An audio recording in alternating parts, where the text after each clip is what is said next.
இந்த சம் பாருங்கள், இது வந்துட்டு மென்சுரேஷனில் இருக்க சம் தான். இது வந்துட்டு ஒரு ப்ரீவியஸ் இயர் கொஷின் தான்.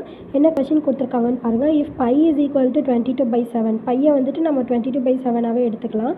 தென் ஏரியா ஆஃப் த செமிசர்க்கிளோட ரேடியஸ் வந்துட்டு என்ன கொடுத்துருக்காங்க, 35 சென்டிமீட்டர். ஓகேவா, இதை வச்சு நம்மளை வந்துட்டு ஏரியா என்னன்னு கண்டுபிடிக்க சொல்லியிருக்காங்க. ரேடியஸ் வந்து கொடுத்துருக்காங்க. ஓகேவா, இப்போ பாருங்கள், ஏரியா ஆஃப் த செமிசர்க்கிளோட ஃபார்முலா என்ன நம்மளுக்கு ஆல்ரெடி தெரியும்.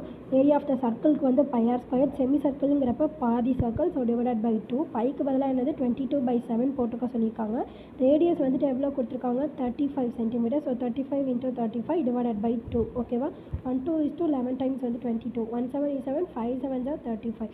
ஸோ 11 × 5 எவ்வளோ, 11 5s are எவ்வளோ, 55 × 35. ஓகேவா, இது ரெண்டுத்தையும் இப்போ மல்டிப்ளை பண்ணலாமா? மல்டிப்ளை பண்ணால் என்ன வரும், 5 5s are 25க்கு 5 balance 2, 5 5s are 25, 25 + 2 எவ்வளோ, 27, 5 3s are 15க்கு 5 balance 1, 5 3s are மறுபடியும் 15, 15 + 1 எவ்வளோ, 16. ஸோ ஆட் பண்ணால் நம்மளுக்கு என்ன வரும், 5 7 + 5 12க்கு 2 balance 1, 6 + 2 + 1 9, 1925. So the answer is area of the semicircle is equal to எவ்வளோ, 1925 cm².